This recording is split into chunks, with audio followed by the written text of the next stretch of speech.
আসসালামু আলাইকুম রহমতুল্লাহ। গত ক্লাসের যে বিক্রিয়াগুলো আমরা দেখাইছিলাম অর্থাৎ ফ্রিডেল ক্রাফট অ্যালকাইলেশন এবং আরেকটা বিক্রিয়া ছিল নাইট্রেশন, সেই বিক্রিয়াগুলো তোমাদের সিকিউর জন্য খুবই গুরুত্বপূর্ণ ছিল। তারই প্রেক্ষিতে আজকের যে লেকচারটা আছে অর্থাৎ লেকচার সিক্সে গত লেকচার 5-এ দেখানো হয়েছিল যে ফ্রিডেল ক্রাফট অ্যালকাইলেশন বিক্রিয়া, এবং আজকের এই ক্লাসের মধ্যে আমরা প্রথমেই ক্লাসটা শুরু করব ফ্রিডেল ক্রাফট অ্যাসাইলেশন বিক্রিয়ার মাধ্যমে, এবং তারপর আরেকটা বিক্রিয়া আছে যেটা সেম মেকানিজম অর্থাৎ সালফোনেশন বিক্রিয়া, সেটা তোমাদেরকে টাস্ক দেবো ইনশাল্লাহ। এবং পরবর্তীতে আরও বেনজিনের কিছু কতিপয় বিক্রিয়া আছে যে বিক্রিয়াগুলো তোমার জেনে রাখা খুবই ভালো।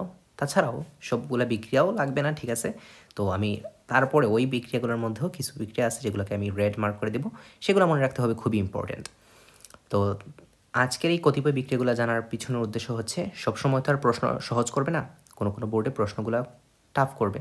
তো সেক্ষেত্রে সেই প্রতিকূল অবস্থাতে যদি তুমি ভালো একটা মার্ক নিয়ে আসতে পারো, কিংবা তুমি যে উদ্দেশ্যটা করতে যাচ্ছ তুমি কি থেকে অর্থাৎ অ্যারোমেটিক থেকে একটা অ্যান্সার করবা, সেই অ্যান্সার করার যে উদ্দেশ্যটা সেটা যাতে ফুলফিল করতে পারো, সেই জন্য আর কি আজকের এই কতিপয় বিক্রিয়াগুলো দেখানো। তারপর সব বিক্রিয়াও লাগবে না, আমি আবার বলছি, যেগুলো রেড মার্ক করে দিব সেগুলো 100% ইম্পর্টেন্ট। তো যাই হোক, কথা না বাড়িয়ে ভিডিওটা শুরু করি। প্রথমেই যে বিক্রিয়াটা দেখব সেটা হচ্ছে Friedel Crafts acylation. Friedel Crafts acylation.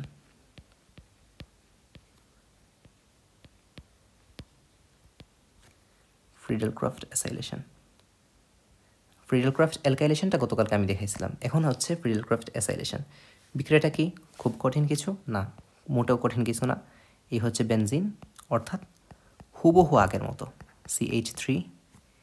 এই যে এখানে এই যে মূলকটা আছে এটাকে বলা হয় এসাইল মূলক, তাই না?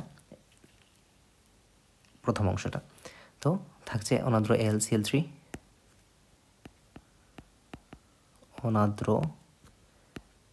AlCl3, এবং এখানে গিয়ে উৎপন্ন হবে অ্যাসিটোফেনন। এটা হচ্ছে আমাদের সেই অ্যাসিটোফেনন, কিংবা এটাকে আরও এক নামে ডাকা হয়, সেটা হচ্ছে methyl phenyl ketone. Methyl phenyl ketone, কঠিন করার কিছু নেই, মনে রাখতে পারো, জাস্ট এটা অ্যাসিটোফেনন, শেষ। AlCl3 প্লাস HCl, এই হচ্ছে বিক্রিয়া। আমি আশা রাখছি যারা আগের ক্লাসটা করছো এই বিক্রিয়ার মেকানিজমটা তোমাদের কাছে দুধ ভাত মনে হবে। তোমরা, আমি যদি না করাই দিই তাও তোমরা পারবা, কিন্তু যেহেতু তোমরা বারবার দেখলে যাদের মনে থাকবে না তাদেরও বিষয়টা খুব ভালো করেই ক্লিয়ার হবে, তাই আমি এই জিনিসটা দেখাই দিচ্ছি। তো স্টেপ 1-এ কী হবে?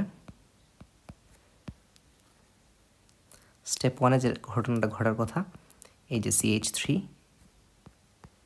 C double bond of O Cl plus AlCl3, এই যে এই মহাশয়, অন্য কালে দিয়ে দেখাবো নাকি, এটা দিয়ে থাক, এই যে ক্লোরিনের দিকে ঠেলে দিবে, যেহেতু এই যে অ্যালকাইল মূলক কিংবা অ্যাসাইল মূলকগুলো দাতা গ্রুপ, তো এরা ইলেকট্রন সাধারণত ঠেলে দিতে, মানে সিগমা বন্ধন বরাবর ঠেলে দিতে বেশি সক্ষমতা বা ঠেলে দেওয়ার প্রবণতা বেশি দেখায়।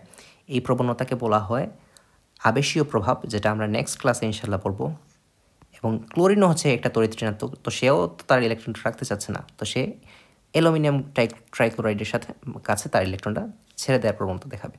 তো এখানে উৎপন্ন হবে এইচ, এটা হচ্ছে আমাদের সেই ধনাত্মক ইলেকট্রোফাইল, প্লাস AlCl3 ছিল, আর একটা ক্লোরিন এসে যুক্ত হয়েছে 4 এবং মাইনাস, যেহেতু ইলেকট্রনটা গ্রহণ করছে। তো স্টেপ 2-তে সেম আগের মতো জিনিস, অর্থাৎ এখানে একটা বেনজিন থাকবে, এই যে হচ্ছে বেনজিনটা, এখানের মধ্যে থাকবে প্লাস, নিচের দিকে দেখাচ্ছি, তাহলে জিনিসটা একই, ভয় পাওয়ার কিছু নেই, একই জিনিস, জাস্ট উপরের দিকে যেহেতু প্লাস দিচ্ছে তাই নিচের দিকে আমরা ডাবল বন্ড অফ O দেখালাম। তো উৎপন্ন কী হবে? এখানে উৎপন্ন হবে এই যে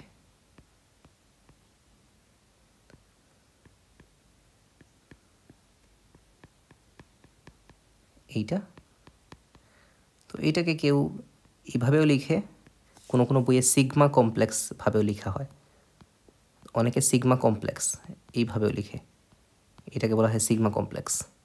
তোমার ইচ্ছা, তুমি যেভাবে লিখতে পছন্দ করবা সেভাবেই লিখবা। এটা হচ্ছে সিগমা কমপ্লেক্স। অনেক বই এইভাবে লেখা আছে, তো আমি যেভাবে আমার স্যার শিখেছেন আমি প্রথম সিস্টেমটাতেই লিখি। তো এটা হচ্ছে অথবা দিয়ে রাখি, যে কোনো একটা লিখতে পারবো আর কি।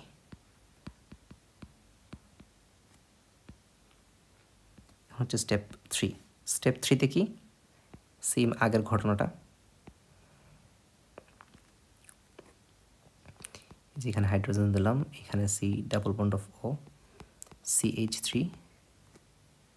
এই যে প্লাস ইনটেক্স পাই বন্ধনগুলো, আর যে AL CL4 মাইনাস, এই যে এটা চলে যাবে এখানে, আর এই যে সিগমা বন্ধনটা এই পাই বন্ধন হিসেবে এখানে ঢুকবে।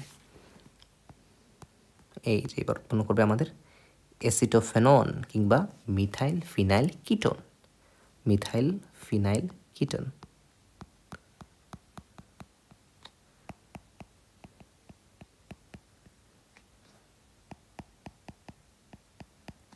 এটাই হচ্ছে অ্যাসিটোফেনন।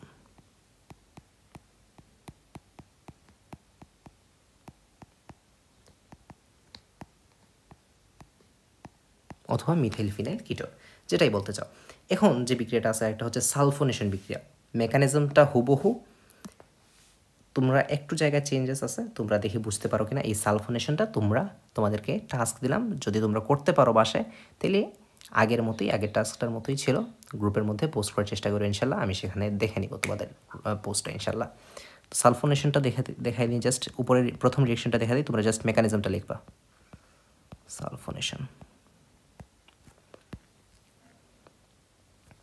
সালফোনেশনটা হচ্ছে এরকম।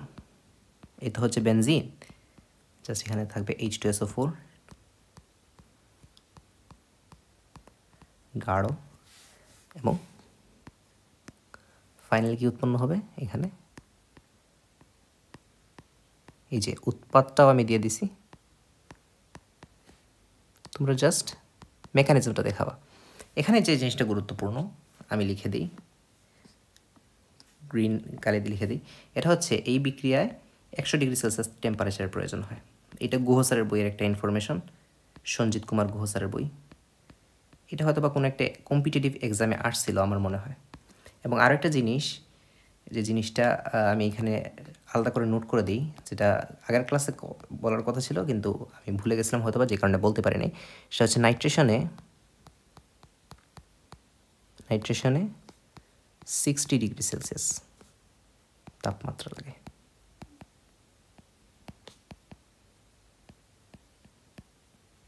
তো এই দুইটা কথা গুরুত্বপূর্ণ, MCQ এর জন্য অনেক সময় খুঁটিনাটি বিষয়গুলো আসে, তো এইগুলো একটু লক্ষ্য রাখতে হয় আর কি।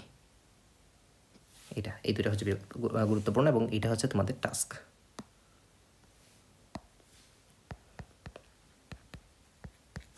আচ্ছা, এখন আমরা চলে যাই বেনজিনের জারণে। অর্থাৎ আমরা বেনজিনের 4 ধরনের বিক্রিয়া দেখছিলাম, তার মধ্যে 3 নাম্বার যে বিক্রিয়া ছিল সেটা হচ্ছে বেনজিনের জারণ।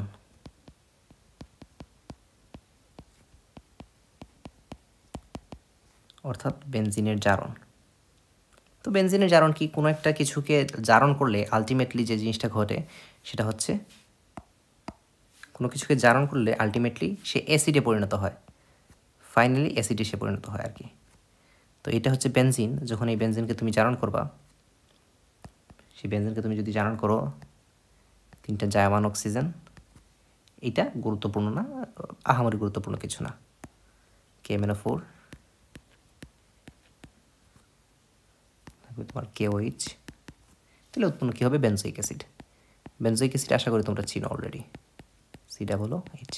তবে এখন যে বিক্রিয়াটা দেখাতে যাচ্ছি সেটা হচ্ছে ভেরি ভেরি ইম্পর্ট্যান্ট, সেটা হচ্ছে টলুইনের আংশিক জারণ। এটা হলুদ কালি দিয়ে লিখি, টলুইনের আংশিক জারণ, VVI। এই হচ্ছে টলুইন। এই টলুইনের, এটা বেনজিনের মতো টলুইনকেও যদি জারণ করে তাহলে অ্যাসিড উৎপন্ন হবে, কিন্তু যখন টলুইনকে আমি আংশিক জারণ করব, এবং আংশিক জারণে কি লাগবে, ক্রোমাইল ক্লোরাইড, CrO2 Cl2, এটাকে বলা হয় ক্রোমাইল ক্লোরাইড। ক্রোমাইল ক্লোরাইড। যখন জারণ করব তখন উৎপন্ন হবে বেনজালডিহাইড, CHO। এটা হচ্ছে বেনজালডিহাইড।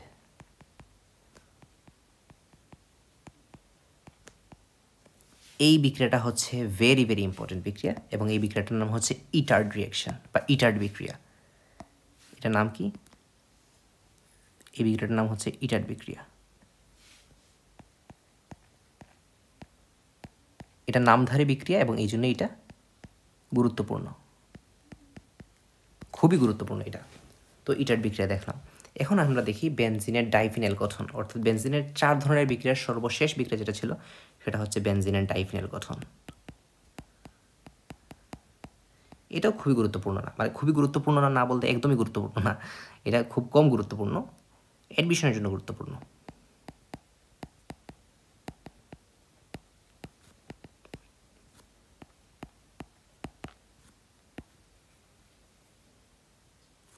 আচ্ছা, বেনজিনের ডাইফিনাইল গঠনের ক্ষেত্রে কি করতে হবে? ব্ল্যাক মার্কার দিয়ে লিখি। তো এই হচ্ছে, এখন তোমরা নিজেদের কাছে প্রশ্ন করি তোমাদের কাছে, তুমি যদি চিনতে পারো এই জিনিসটা কি, তাহলে তুমি মনে রাখবা তোমার পড়ালেখাটা বা বেনজিনের ক্লাসটা খুব স্মুথ যাচ্ছে। তুমি গেস করতে থাকো, তার মধ্যে দিয়ে আমি আরও একটা কম্পাউন্ড লিখি, তুমি বললো তো এই জিনিসটা কি। অর্থাৎ এই দুইটা জিনিস কি তুমি চিনতে পারলা?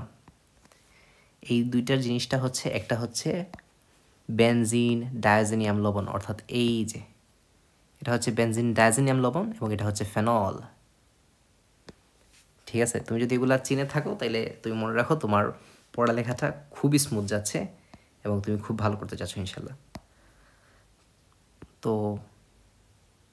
পরে যে জিনিসটা হবে সেটা হচ্ছে এখানের মধ্যে আমরা লঘু সোডিয়াম হাইড্রোক্সাইড এবং 0 থেকে 5 ডিগ্রি সেলসিয়াস টেম্পারেচার, এখানে যেটা উৎপন্ন হবে এইটাই হচ্ছে ডাইফিনাইল। এই যে নাইট্রোজেন, এই যে দুইটা ফিনাইল গ্রুপ, তাই না? এটাই হচ্ছে ডাইফিনাইল, অথবা এটাকে বলা হয় প্যারা হাইড্রোক্সি এজোবেনজিন। এটাকে বলা হয় প্যারা হাইড্রোক্সি এজোবেনজিন। খুব কঠিন মনে হলে জাস্ট দেখে রাখো আর কি, এই জন্যই। এখন আসো আমরা কিছু এনিলিন প্রস্তুত দেখব। এটা গুরুত্বপূর্ণ কেন বলছি, নেক্সট ক্লাসে যখন ইনশাল্লাহ অর্থপ্যারা নির্দেশকমূলক পড়ব তখন বুঝতে পারবে এটা কেন গুরুত্বপূর্ণ। এনিলিনের প্রস্তুতি।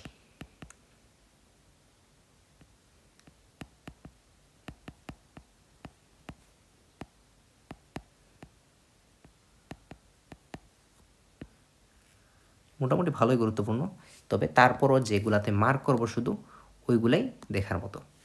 প্রথমে যে বিক্রিয়া আছে সেটা হচ্ছে আমাদের প্রথম বিক্রিয়াটা আমি যদি বলি, আচ্ছা ঠিক আছে, প্রথম বিক্রিয়া দিই, এটা গুরুত্বপূর্ণ বিক্রিয়া দিয়ে শুরু করি।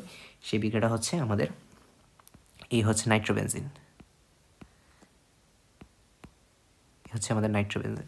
এই নাইট্রোবেনজিনকে যখন আমরা টিন এবং HCl এর মধ্যে চালনা করব উৎপন্ন হবে এনিলিন। এখন এটা কি গুরুত্বপূর্ণ? এটা মারাত্মক গুরুত্বপূর্ণ, এটা মারাত্মক গুরুত্বপূর্ণ, VBI। আচ্ছা, এখন পরেরটা আসি, তারপরেও একটা গুরুত্বপূর্ণ দেখা দিই। এই বিক্রিয়াটা হচ্ছে নামধারী বিক্রিয়া এবং এটার নাম হচ্ছে হফম্যান ক্ষুদ্রাংশীকরণ। না, এটা না, উপরেটা হফম্যান ক্ষুদ্রাংশীকরণ না, এখন যেটা দেখাতে যাচ্ছি ওইটাই হফম্যান ক্ষুদ্রাংশীকরণ, ভুল বুঝো না। হফম্যান ক্ষুদ্রাংশীকরণ।